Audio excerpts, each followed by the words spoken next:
All right, let's talk about carboxylic acids.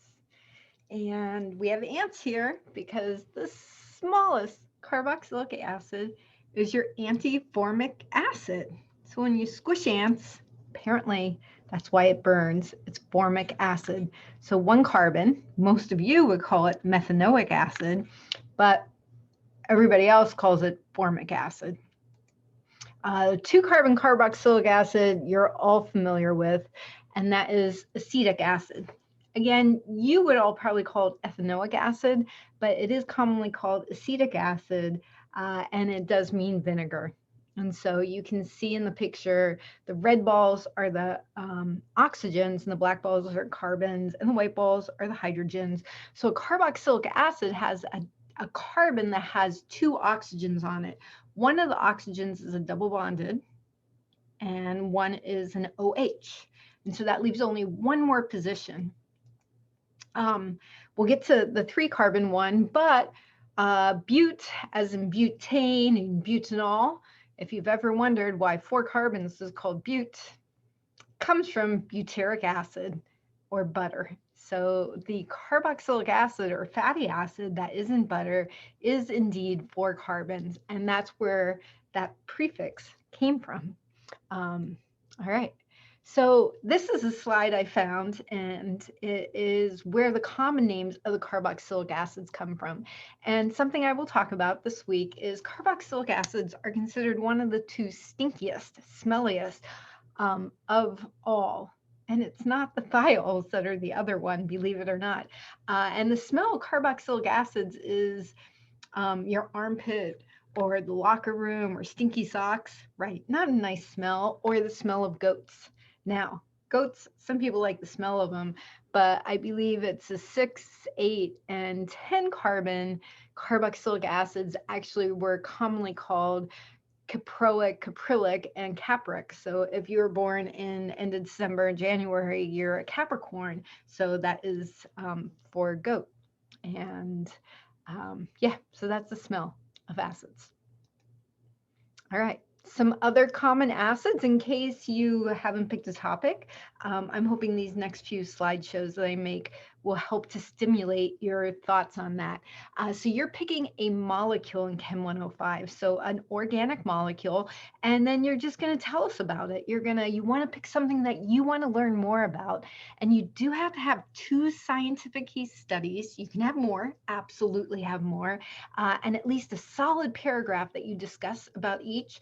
And in your presentation, because we will do presentations in the 10th week again, because they're so much fun and so educational. And you guys all just shown so well.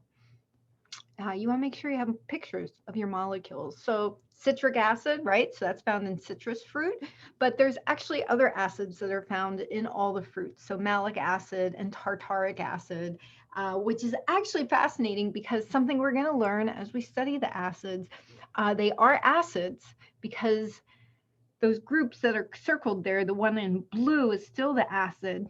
That OH, because of that double oxygen, those two oxygens pull and are pulling so much because they're so greedy, the hydrogen just pops off. And that's what it is to be an acid, is you donate a hydrogen.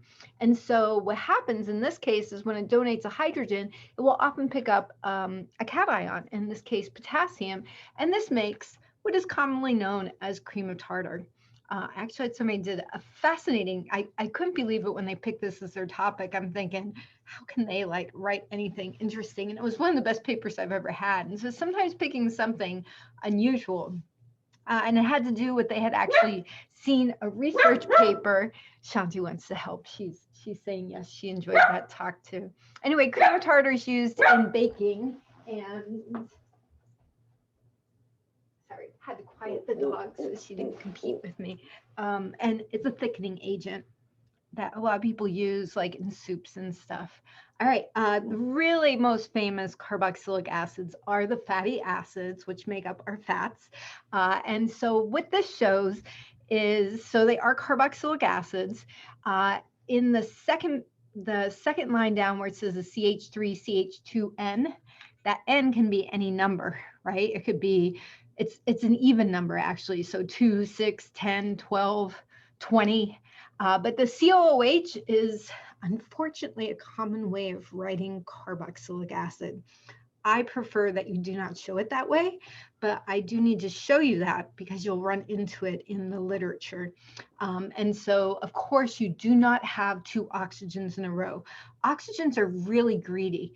And so the picture of the black and red balls shows it better. So the oxygen that is by itself sticking up above, that is the double bonded one. And then the other one is the oxygen with a hydrogen. And we always show hydrogens attached. What's happening here is these all have 18 carbons, and then the number after the 18 is how many double bonds they are. And the double bonds create a kink because they're cis. And so we get a kink, more of a kink, and even more. And those of you who take Chem 106 with me, and those of you who already have, hopefully this is review, that's one of the things you remember. In nature, they all have this kink, and that's actually really important because these are part of our cell membranes. We need the kinkiness to give it fluidity. What happens when we get a trans configuration? So you remember this from our first celebration when we did alkenes. The trans makes it look back again like the saturated. You lose the kink. So you lose this kinkiness, the fluidity, and you've heard about trans fats. But before we talk about trans fats, I have apparently about short chain fatty acids, SCFA, and this is like the hottest topic. There are many of these because it's any from 1 to 6. The most common is butyric and propanoic, so the 3 and 4 carbon one, and acidic.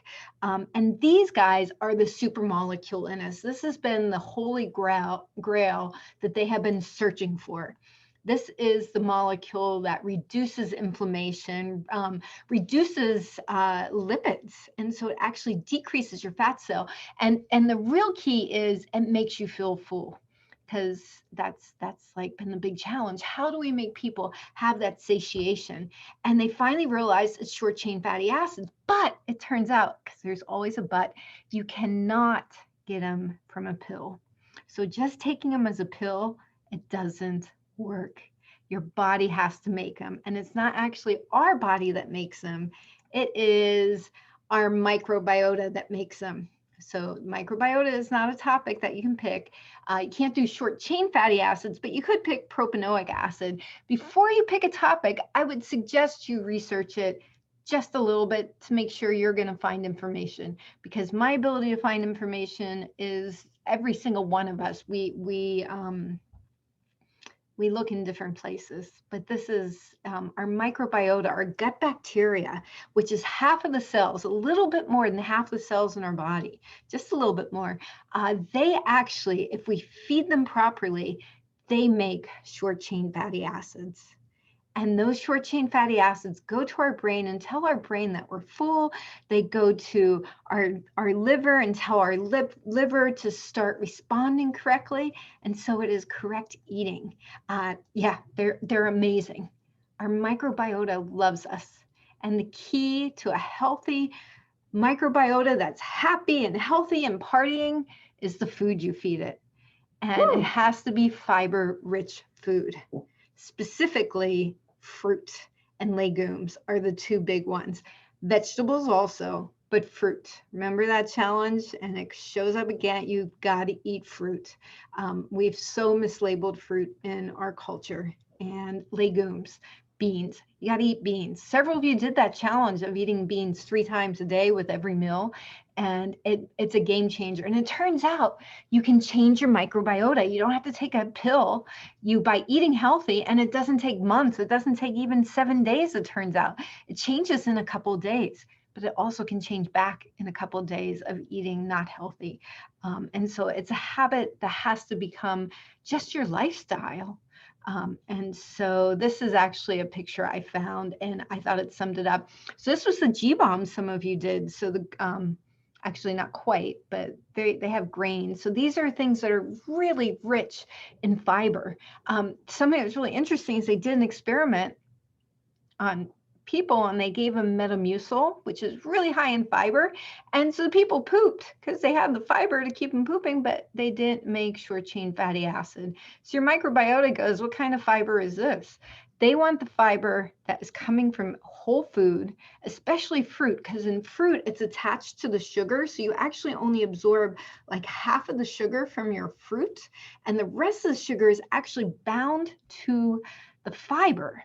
And so that's one of the problems with these power bars and stuff that people eat, because everything's been highly processed, and then they put it all back together in there, but it doesn't come back together the way that Mother Nature put it together. It has to do with the vibrations. Mother Nature puts it together correctly. It's all there. We should not try to up her. We just need to eat what is provided by, yeah. All right. So junk food, you want to be, did you guys see the unhappy guy over there eating his pizza? You can make your own pizza and you can make it healthy. There is a healthy way, not with pepperoni. That's a class 1 carcinogen. It's really hard to become a class 1 carcinogen. That destroys your microbiota, but you can rebuild it. This stuff also, you will have a microbiome, but it won't be very happy. And these are also foods that are really high in trans fats. And fast food is really high in trans fats. Breakfast pastries. So people are like, oh yeah, they go to Starbucks and they get those breakfast pastries. They are so bad. Salty foods, yeah. That at the bottom, homemade salad. Doesn't that look amazing? And that is not high in trans fats. All right, but you all know the trans fat story or part of it, and you'll hear more of it in Chem 106. The bigger issue that most people don't know is oxidation, or it's called peroxidation. So oxidation is losing electrons, and it's specifically the unsaturated. In that double bond, those extra electrons in those bonds are very susceptible to oxidation. And it basically means you're creating rust in your food and you're eating rust. And it's double bonds and it creates free radicals. And so high temperatures, anytime you fry or broil or barbecue, the type of bottle, so this is like light from your any kind of light from the outside, light from the inside, oxygen in the air, and heavy metals. And so deep frying, you're going to get trans fats, you're going to get peroxidized fats, and you're going to just not be healthy. Eating whole food like nuts and avocados, it's very different because it's already packaged to protect against the oxidation, but once we refine into oils, and so just eating healthy, like these cute little, I don't even know what they are. They're cute little rodents. All right. And so there is no healthy cooking oil. All cooking oils, no matter how much you pay for them, cold pressed, whatever, if it's an oil, it's been processed and it's been oxidized because in the time of getting it out. And free radicals, they age your body. They lead to cancer, diabetes, cancer, cardiovascular disease, cancer. It is the cause of cancer and other health complications. Actually, inflammation is because we're not eating enough of our fruits and legumes, and we're eating too much of this highly processed. This is our cell membranes, and so this is the walls of your home. And so when you start oxidizing those little black squiggly lines, those are your fatty acids that are really susceptible to oxidation. And you basically get holes in the wall. So imagine you suddenly have holes all over the wall of your home. What's going to happen? All that cold air, all the rain, all that wind and ice, it's going to come inside. That's not going to be good. You're going to be trying to plug the holes. Why not prevent the holes to begin with? And it's so simple. Oh, these filaments in here in the cytoskeleton, that's the cool part. That's how our body communicates by vibrations. It's a whole nother story. Anyway, so there's no healthy oil. Get rid of oils. I'm in a dilemma what to make your 9th lab to be. And so this might be one of your challenges. This is, you can stop the video and write it down. I talk about this in Chem 106. This is me. I've gotten rid of all oils in our home. And I make my own salad dressing, and it is so simple. Anywhere a salad dressing would call for oil, you can't use commercial, you can't use the stuff from the store. Vinaigrettes are some of the worst. You just make your own, and anywhere it would call for oil, you just use water. You can use a natural fat like tahini, which is sesame seeds, or avocados, and just add pepper and cumin. Yeah, and so just cooking without oil, it's a game changer. The Sherpa in our life, Pimba, he's an amazing cook, and we had to have a big discussion with him now a couple times. And he just made our favorite homemade noodle soup, and he did not use any fat, and it tastes the same. It actually tastes better. And he's blown away. He's like, how can you do it without? And we're like, see? And so it is, you use broth and stuff like that.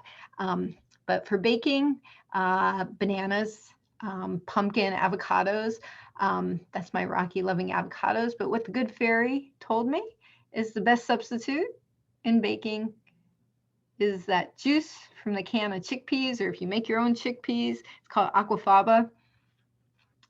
Total game changer in your baking. So instead of oil, you use that. And then you use the chickpeas in your salad, and your microbiome is so happy. Every time I've made anything with this, everybody's like, oh my gosh, I need your recipe. I don't know what it is. So there's Rocky saying thank you very much. I thought this was in here, and so I just kept it in. How often do you eat fast food? Turns out 16% of Americans say several times per week. I think that 16% must be my students, because my other class right now has this challenge as part of their lab. And several of them took me up of not eating fast food, and ended up being the week that the snow happened. And so it ended up being a big challenge, because some of them lost power, but they did it. Or actually, ones who've responded so far. But eating it just a couple times a week almost doubles your risk of heart disease. Once a week, 28% of Americans said that they eat it once a week. Once a month, 80% of Americans. I think looking at those lines right now, this is pre-COVID. These numbers have all gone up by like tenfold easily, because people seem to just be living at fast food. And now they have apps. I didn't even know this because I don't do fast food. How many people never ever eat fast food? That would be our teacher. That would be the dog here too. Sorry. So yeah, about 4% of us apparently never eat fast food. And I hope several of you are part of that group. So they found this Harvard study, a 90% drop in heart disease. How about in people getting like sick? Yeah, and smoking in 1950, it was a 45. So people say I'm dreaming, I live in a bubble. But once they started saying, hey, smoking's bad for you, they cut the people who smoked down. And so let's get it out there. You guys all know that fast food, and you also know that Starbucks is crap too, and especially those bagels. And so what, not having kids in school, keeping them away from this crappy food. But there is also, I talk about this again more in my Chem 106. This is an awesome book that I read. It came out a couple years ago, and there's several books like this now that we've made. These places, our inner cities, have no access to whole food. The supermarkets are gone from there, and all they have are 7-Elevens and fast food restaurants. And it's really awful. And it was the same in schools. So just so you know. As Dr. Joel Furman, highly recommend all of his books. He has an amazing website. All right. So the other topic this week is if you take our fatty acids and you add it to glycerol, which is a alcohol, trialcohol, you make these groups, our esters. And so esters and fats are always taught together. And so a triglyceride is actually called a triacyl or triacid glyceride. And so it's 3 fatty acids attached to there. So it's a triester, and it's what a fat is in our body, with these long squiggly lines, or oil, which just means it comes from an animal source. And so butter, butyric acid, right? So it's glycerol with 3. Now, if your microbiome makes butyric acid, that's good for you, but coming from butter. So something interesting, again, I'm in this whole dilemma about what to do for our 9th lab, but that they did a study. Yeah, these guys, they're bliss point. Don't do this. We're not doing this for your lab. Don't do that. But they found that they put more and more and more fat and butter in different samples, and people would come in and they would want to find what is the perfect amount of fat. And it turns out the more, the better. There is no bliss point. It's just more. I want more fat. And you all know, even if you're like, yeah, I don't like the butter, everybody, you more fat. The fat-free ice cream, you actually eat more ice cream because there's no fat in it. So get your fat bliss and move on, but not like this. Yeah, because that's going to lead to cardiac disease and the plugging of our arteries and stuff. And so that's like the bad side, carboxylic acids. You can, with your butter, make beautiful sculptures. I've offered this as an extra credit bonus point, if you want to make something. And I had a student actually this past term who did it. And it was really awesome. She made a pig. But I wanted to try to motivate you to inspire you to find a molecule that you want to learn more about. So how about another, this guy? This is another carboxylic acid. They both are. The top one is actually an amino acid called glutamic acid, and the lower one is called glutamate, which so glutamic acid is correctly called glutamate, gets changed by your body into GABA, gamma aminobutyric acid. So it's a butyric acid, and the gamma position, so the first position, the number 2 carbon is called the alpha. The number 3 carbon, which is 2 carbons away from carboxylic acid, is the beta. And so the third one, the 4th carbon, is gamma. And so that's where the name gamma amino, NH2 is an amino group, butyric acid. These are also neurotransmitters, and they actually, so you have to have a balance of the two. They're derived from each other, as you can see. And so when we get high anxiety and panic, that's what glutamic acid and GABA glutamate. There's no glutamic acid. I apologize. The picture on the slide was not made by me. So the two of them help to balance our brain to keep a calm. And GABA is the one that keeps you calmer. But you need both. It is a balance, and it's finding the natural balance. And so a lot of the anti-anxiety meds actually mimic or stimulate GABA. So you could pick GABA as your molecule, or you could pick an anti-anxiety medication and do the paper on that. Something really interesting is the reason that slide had a number on it is I usually do a talk on the 10 molecules of meditation. And I split the talk into 2 because I wanted to introduce carboxylic acids with this. In 2010, Boston University did a study and saw a 27% increase in GABA. That's huge because most of these medications, it's like a 2% change. And they're like, oh, it's statistically significant. This is 27% in people who meditate. There's a reason for 2 terms and next term that I keep having you meditate for labs. It's the most important thing I can do for you, whatever the form of meditation is for you. But closing down that noise that's outside and finding the calm inside.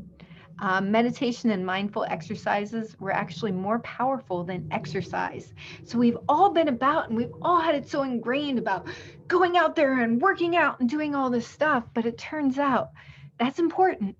But we also have to find that time of just sitting or laying down or just walking quietly. So people addicted to alcohol, drugs, tobacco, caffeine, food have in common, all addictions, is they actually have low GABA. And so through meditation, just sitting quietly. All right. These are 3 Tibetan monks this is me 25 years ago, 30 years ago in Utah. And so actually I had the opportunity, they spoke not a word of English, and I got to teach them English. So that's why I have it here. Their GABA was off the record, especially the guy next to me in the blue tank top, Sunam. All right, so thinking of this, I think I have a little, I don't have the pointer, doesn't work on my computer for some reason, but aspirin or ibuprofen, so there you go. That is not a carboxylic acid. That, the upper left one, that is a carboxylic acid. So we have a double bonded O and an OH. The first one that I circled, so that one, that is an ester. And so aspirin has both groups on it. So in ester, you can see the carbon has a double bonded O, and then an oxygen, and that oxygen is in the middle. It's like a monkey in the middle. Over here, we have ibuprofen, or ibuprofen was what the original name was, in case you didn't know that. That has a carboxylic acid, but you can see similar structure. Down here, we actually, oh, as you took Chem 104, you got to watch me make aspirin. And it was taking salicylic acid, which is a carboxylic acid, and acetic anhydrides. We'll talk about anhydrides. Anhydrides are taking two acids, and anhydrous means we take the water out. So we heat it, and the two acids come together, and we make aspirin. So vitamin C, I did not mention it earlier because vitamin C is actually also an ester. So it's known as ascorbic acid. I don't know why we call it ascorbic acid, because that is an ester. All right, these are our esters. These are these beautiful fruity or flowers. The smell of flowers and fruits is esters. And so you could pick one of the esters or mushrooms, actually. And so we usually in lab make a couple of these. And yeah, we do the wonderful smells. And it's just, a combination of a different length of the carbon chain on each side of that carbon double bonded oxygen. Also want to mention most of these are actually ketones or aldehydes, but there were so many in the spices that you could pick to do peppermint or ginger or cloves. And again, you're not doing cloves. You have to tell me the molecule that's in there. And then you can talk about cloves in general, but we are focusing on the molecule. And so there's one. So the smell of musk, that's an ester. And the smell of apples is an ester. And actually, when I think of polyester, when you think of esters, polyesters are esters. So back to the 60s. And these are just the greatest ads of all time. Our ads now are so boring. But polyester, there's a picture of polyester. And there you go. Look at all these ester linkages. That's why it's called polyester. And, oh, I flipped it over, but the brackets on the outside that you can barely see, that just means it keeps repeating and repeating and repeating. And on the left, it's just showing you take a carboxylic acid and an alcohol, and you make the ester. And then you just keep repeating it, and it keeps making this super duper long chain, and it makes the thread, and it was polyester, and yeah, I love their hairdos also. So, because that slide hopefully made you smile thinking, yeah, I want bell bottoms like those. I actually do. If you go to Goodwill, you can sometimes find them. But smiling releases endorphins. So another really cool topic would be endorphins. So endorphin actually means endomorphine. So morphine inside our body. So morphine is another possible topic. Morphine is isolated from the poppy plant, right? And they knew it worked great for painkillers. And then they said, wait, they found the receptor for it called the opiate receptor. And yeah, it's actually a small polypeptide. And so it does actually have one carboxylic acid at the end. And I think I do circle it at some point on here. But endorphin is our natural pain, helps us to decrease pain, or we take things like morphine. Acupuncture actually works on this too. It actually helps you to release more endorphins. Your immune cells actually have receptors for this. Makes you wonder, why do our immune cells need receptors? Actually all over our body. The one place that doesn't is our brain. Our digestive system has receptors for endorphins. It is not the runner's high. It's actually a misconception. Chocolate is actually an endorphin, and there in the upper right, I have the little red circle. There is one carboxylic acid on there. There is a whole bunch of nitrogens. That's my next slideshow will be, if you still don't have a topic, until the snow happened, I was going to do amines this week, and can't do that right now. But about half of you will end up picking an amine. But you can pick a topic, and then when you hear my next slideshow, you might say, oh, wait, I want to switch to that. Endorphins actually There was a number at one point on that slide because it is one of the molecules of meditation. But gluten, that is another topic. So gluten and gliadin are actually small polypeptides, and they are they bind and they're just like the endorphins. They look just like the molecule, and it changes our perceptions of pain, and that's why we eat more, because it makes us feel good. It's taking endorphins from the outside in. Originally, wheat did not had different gluten, and as it was modified, that was my circles. Those red circles are just showing you the carboxylic acid group. So gluten addiction, yeah, it changes our behavior, induces pleasure, withdrawal. It regulates our intestine permeability. And so, right, it's cheaper than heroin. Heroin is another opioid. That means, so it's another good topic if you want. Basically, you have a choice. You want a topic that's going to be really inspiring, like endorphins, smiling, makes you release endorphins, makes you naturally feel good.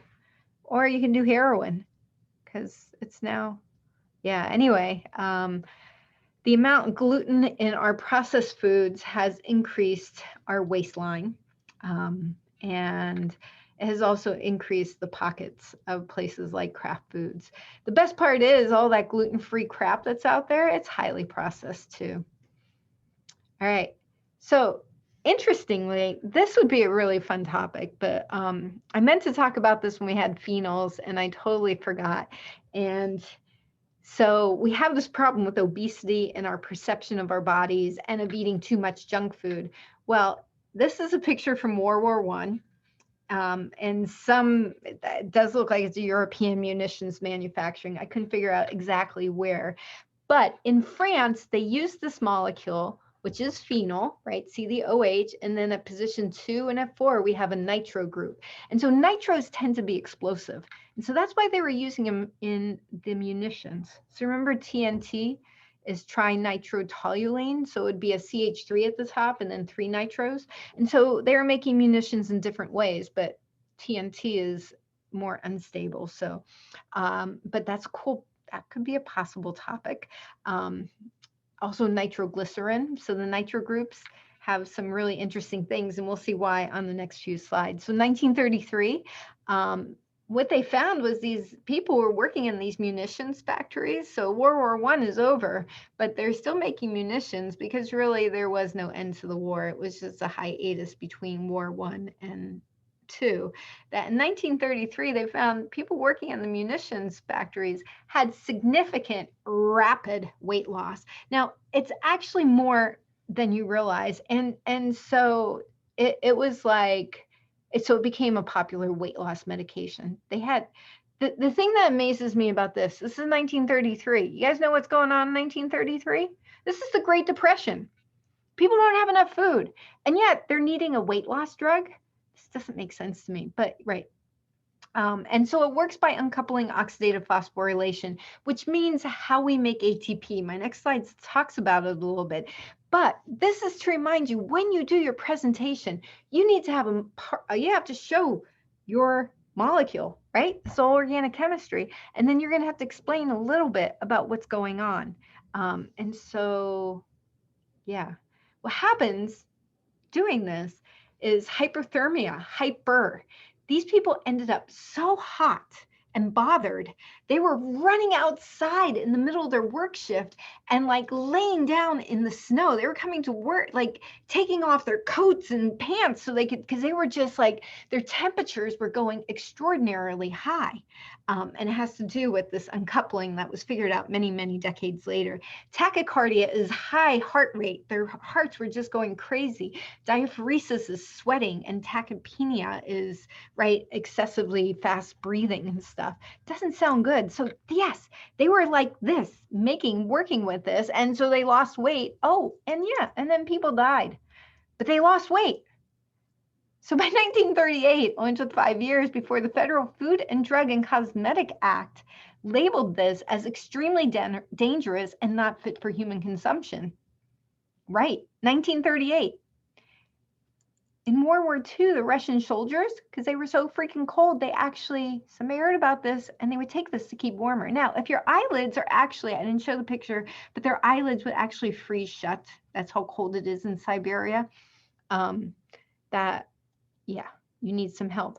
Oh, yes, this is not from Siberia, though. This is, you can still buy this on the internet, but you might die.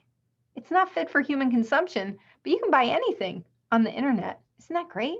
So this is what it means to uncouple ETC and oxidative phosphorylation. So for you, Philip and Monica, if you're listening to this, we're going to talk about this next week in week 9 in Chem 106. And those of you who have me for Chem 106, we'll look at this. But we make ATP by this transfer of electrons eventually to oxygen. And the last step is this intricate step. And what happens is it gets uncoupled. Now, the reason the polar bear is at the top of this slide is because polar bears, they do this when they hibernate. Any hibernating animal, it uncouples so that your body doesn't make ATP. ATP is the molecule of energy. And so we don't want to make ATP. And if they made ATP, ATP would stop this process. But this process of the electron transport chain is where we get warmth from. And so we want the electron transport chain to happen, but we don't want to make ATP. And so it's a way it's uncoupled. Now, they're not using it from the DNP. That was just a fluke that was what happened in trying to make munitions. And but the other thing I wanted to point out with the picture of the ATP up there with that golden yellow high energy bond, that is an anhydride. It's a phosphoanhydride. So 3 phosphates put together. And so we'll be talking about that. And yeah, again, you keep warm. That's how the polar bear loses some crazy amount of their body mass while they're hibernating. And this is what happened to these people who take this awful drug because we're so obsessed with weight loss. But on another side, nitric oxide, which is a free radical, that dot is an unbounded electron, is actually a very powerful vasodilator. It's what is given to a lot of people who have issues like palpitations from anxiety.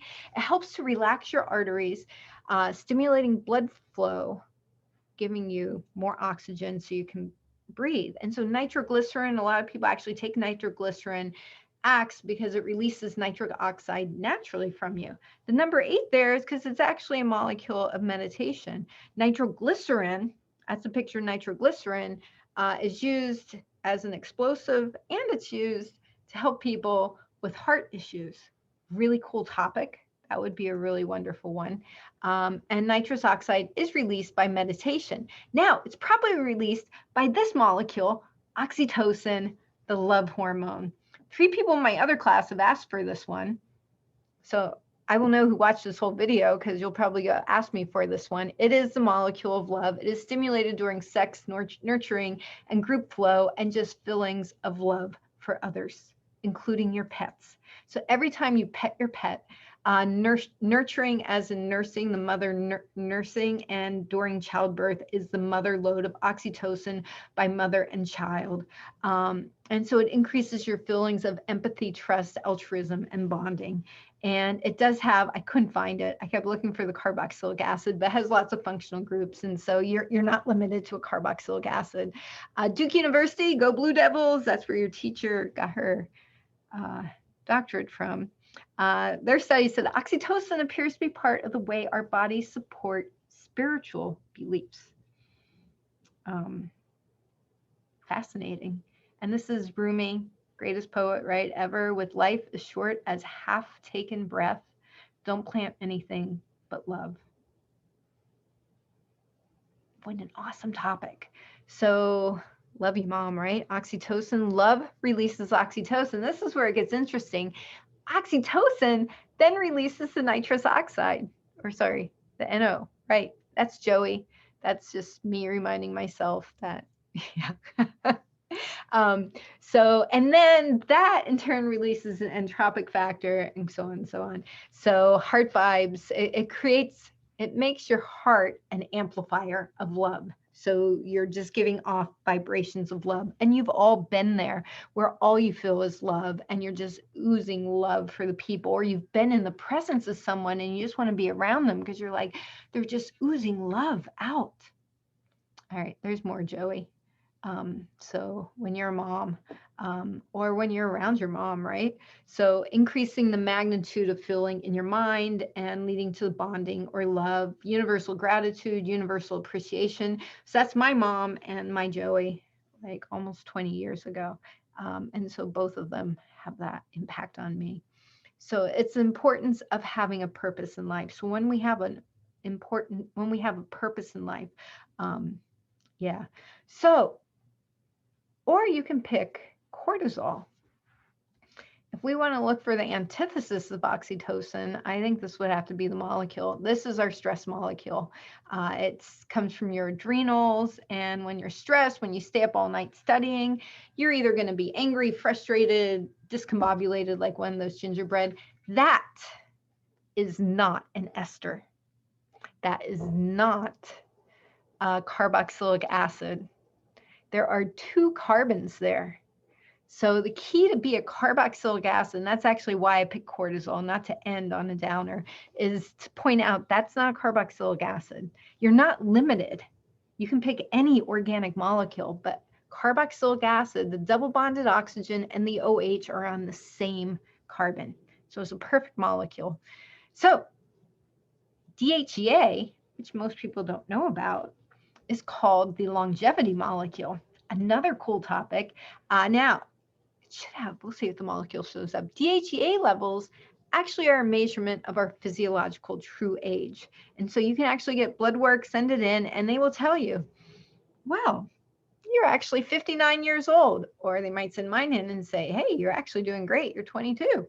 And yeah, it's a precursor for our sex hormones, which are steroids. So, and this is why the slide came right after cortisol. So if you look down, and I can't get my red pointer to work, I don't know why, but DHEA is going one path towards testosterone and estrogen, and the other path goes to cortisol. So if you're making DHEA, meditation increases it by almost 50%. So there's Dr. Vicente. Yeah, then you're not going the path to make cortisol. And so at Rutgers, they found not only are you getting 50% more DHEA, you have 50% less cortisol. So it's a balance. Now, with that, oh, see, if you did this as your slideshow, there's no picture of the molecule. You got to have a picture of your molecule. And so anyway, look at these gingerbread men. They're much happier than the ones on the previous slide. All right, so I never knew this, but stressed is dessert spelled backwards. You can make healthy desserts. Maybe that will be our lab, make a healthy dessert. So sunshine, the Dalai Lama, oh my gosh, the Tibetan monks, I've never seen such joyful, funny, hysterical, laughing all the time. I couldn't understand a word of it, but you didn't have to because you just smiled the whole time. The sunshine, vitamin D, what an awesome topic. It's also a steroid, so it lowers your cortisol when you get sunshine. So yeah, if you haven't picked a molecule yet, right, he's got to have the highest endorphins ever. Exercising in a playful way.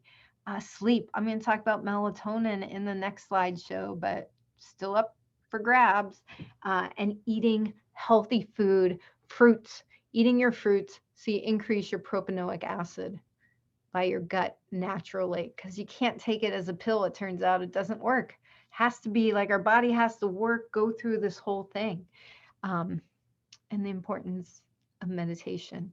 When you meditate, whatever your form is, and I have been so inspired by all of your papers of your different ways that you found it, whether it was prayer, and a lot of you tried different things, is to remember to smile.